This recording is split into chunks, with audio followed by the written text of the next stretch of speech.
Olá, graça e a paz do Senhor Jesus, seja com você, seja com sua família. Que você hoje seja grandemente abençoado por Deus. Que a bênção do Senhor te alcance com a paz, com alegria, com clareza, com disposição física. Em nome de Jesus, tudo isso são bênçãos que o Senhor nos dá. Amém? O que eu refleti na minha devocional de hoje, que fica em Lucas capítulo 17, onde Jesus fala sobre diversos assuntos em relação ao perdão, em relação a os escândalos, o poder da fé, e algo que me chamou a atenção, que finaliza no versículo 10, que é sobre os servos inúteis, né, e me fez eu refletir sobre essa passagem que Jesus quis dizer. Ele contou parábola e ele falou, eu gostaria de ler, inclusive, aqui, Jesus dizendo assim, em relação, vou resumir, mas fica no versículo 7 ao 10, essa explicação de Jesus. E qual de vós terá um servo a lavrar ou a apacentar gado, a quem, voltando ele do campo, diga, chega-te e assenta-te à mesa? E não lhes diga antes, prepara-me a ceia, e cinge-te e serve-me até que tenha comido e bebido. Depois comerás e beberás tu? Porventura, dá graças ao tal servo por ter feito o que lhe foi mandado? Creio que não. Assim também vós, quando fizeste tudo o que vos for mandado, dizei, somos servos inúteis, porque fizemos somente o que devíamos fazer.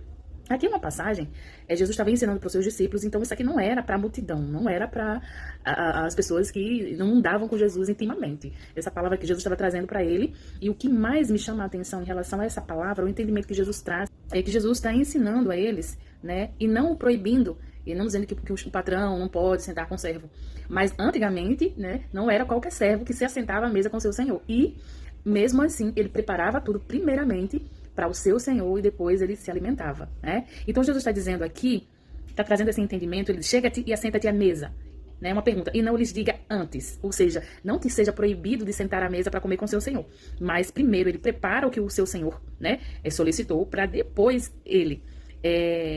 E ele diz assim, ele por acaso pede, dá obrigada porque ele fez o que ele mandou? Normalmente não é assim, é o que Jesus estava querendo dizer. Quando ele dá toda essa explicação, eu acabei de falar aqui, Jesus, ele diz assim, assim também vós, quando fizerdes tudo o que vos for mandado, dizei, somos servos inúteis, porque fizemos somente o que devíamos fazer. E eu aprendo, sabe, o seguinte, Deus vai nos dar muitas orientações, através da sua palavra, do que nós devemos fazer para Ele, do seu reino. Nós teremos coisas específicas de Deus, mas terá coisas das nossas vidas que nós não podemos nos limitar a fazer só o que Deus mandou. Nós precisamos entender que nós precisamos perdoar, precisamos amar, precisamos servir, precisamos... É aqui que eu quero que você seja encorajado, encorajada, assim como eu fui. Quando Deus nos manda fazer algo, por exemplo, ir e pregar o evangelho a toda criatura, esse é um chamado geral para todos nós cristãos. Jesus diz, amai os seus inimigos, também para todo cristão que diz que crer em Jesus e serve a Jesus. Então nós precisamos entender que Deus não nos chamou somente para fazer coisas para Ele, para somente preparar coisas para Ele. Nós precisamos entender que precisamos ir além, para que não sejamos servos inúteis em seu reino. Precisamos fazer ainda mais, amar um pouco mais, perdoar um pouco mais, para que assim o Senhor nos ache fiel. Que Deus não me confia e não te confia coisas para fazer a Ele no reino de Deus, através daquilo que eu desenvolvo na igreja, através das coisas que eu faço fora da igreja também para Deus. Ele se interessa que a gente vá além. Não faça somente o que te pede, o que te mandam. Isso fica aqui uma reflexão para você também, que trabalha no seu emprego. Não faça somente o que te pedem, faça além. Por que no reino de Deus tem que ser diferente? Não.